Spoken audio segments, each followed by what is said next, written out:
Well, to be too, capital G here, got some super sick heraldic plays for you guys to check out, including turn 1 triple negation. With this archetype, I didn't actually believe it until I saw it. Heraldics are pretty, I mean, they're not old, they're from Zexal. I don't think that that qualifies as like OG status, but they're definitely a forgotten about archetype because they were Exceed based and none of their Exceeds were particularly great. However, they do have multiple dragon monsters in their archetype. And you guys know exactly what that means. Dragons, basically everything that is dragon based, you can mix it in with the guard dragons. Very interesting that the guard dragons didn't really do that much in the OCG, but in the TCG they've kind of been popping off. And I guess it's a little ironic that Red Eyes ended up getting hit in the OCG, despite the fact that it just does so much better in the TCG. Anyways, you guys will see exactly what I'm talking about. DDD is going to make a fairly okay turn 1 play. He's going for that DDD Gilgamesh, and that's going to set him up for a nice pendulum summon of a couple of monsters. He has, unfortunately, he just can't get those levels matched up. If he would have been able to get, I don't know, levels, 2 level 8s or 2 7s, I think he would have been in a better position. And, his opponent is playing some Sky Striker cards. I think maybe, well, no, I guess there would have been no point of trying to activate Widowmaker here, because if you don't have 3 monsters, what are you actually really doing? He's just going to go into Land for Linkus, just wants like a generic Link monster that points into 2 zones, and he's just going to go for a couple of standard Guard Dragon plays. Goes for Saryuja Skull Dread to try to fix his hand. He still has at least 1 Sky Striker card, so that does kind of suck, but yeah.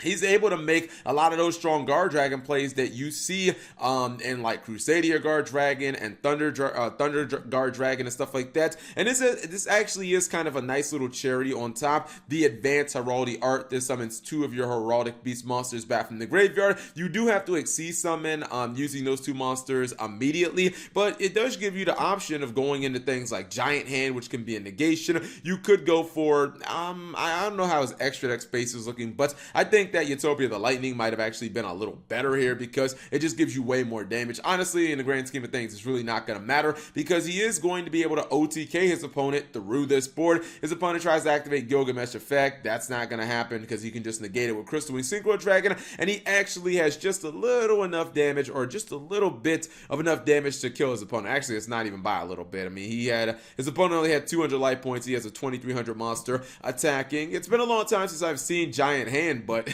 I mean, it's not bad if you just want a generic rank 4 that has built-in negation that can actually just stun basically any deck, because every deck uses monster effects. Like, there are monsters that people will go into more common than 10 what is number Giant Hand is what, number 104, I believe. Yeah, 106, excuse me. But there are monsters that people will commonly go into before that card, like Abyss Dweller. But those cards are not always good in certain matchups. Abyss Dweller is good against like Salamangreats and against Prank Kids, but against Sky Striker, not so much. Something like number 106 Giant Hand should be good against basically every matchup, or at least it should be okay against most of the meta decks. So you guys can see this is kind of the going first side of the deck, and he will actually be able to end on like 3 disruptions, 3 negation effects, and that's actually not bad. He has the FA Don Dragster, Crystal Wing Synchro Dragon, and then he also has the Giant Hand, which, I mean, 2 monsters with 2300 defense, so they're not exactly the easiest things to run over. Now, this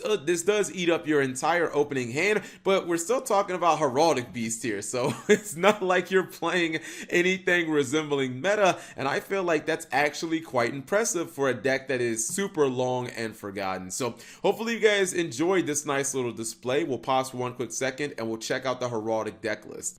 Alright, so this is what the Heraldic deck looks like on paper. You can see that there are a ton of spells in this deck, and Heraldics do have a couple of Monster Reborns. There's Heraldry Reborn, which is just honestly Monster Reborn for this archetype. I guess you could run Monster Reborn in this deck as well. I mean, honestly, like, why not? You have so many different Monster Reborns with the Guard Dragon Monster Reborn and then Heraldry Reborn. Also, there is Advanced Heraldic Art. We saw that in the duel. It reborns 2 of your Heraldry monsters, and then you have to exceed with them immediately, so you're going to go into a rank 4 at that point. Mainly, you're probably going to go for something like Tornado Dragon or for Giant Hand. Now, the Heraldic Beast monsters themselves, like, their effects are really not that powerful, but they are actually relevant. If you guys are wondering why the extra foolish burial is in here. It's because their Exceed monster, the Heraldi Patriarch, it actually has a double foolish burial for the archetype when it's sent to the graveyard,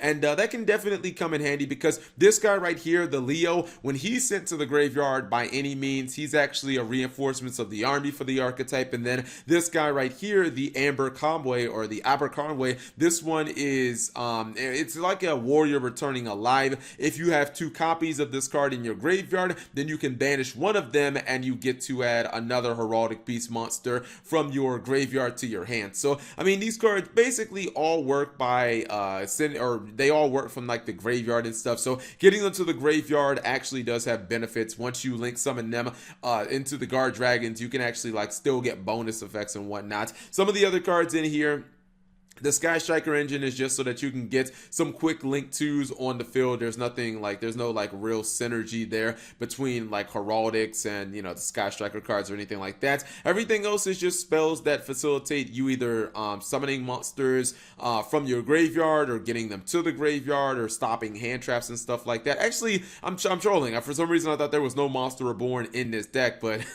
there it is. I think it's because it wasn't the original TCG art. This is the Lost promotion art or OCG art that I didn't immediately notice it. 1 day of peace means that you basically need to pop off and get that triple negation, otherwise you are just going to be screwed. If you ever play this card, I feel like it mainly is just in like cheese decks, and if this card doesn't, or if you don't get your ideal turn 1, you're probably going to be screwed by this card. But it's a nice little interesting deck. Obviously the ceiling is not quite as high as some of like the other guard dragon builds, but it's fun for the heraldic players out there who maybe thought that this deck wouldn't be able to do anything, and you know, it actually has some plays because of the guard dragons.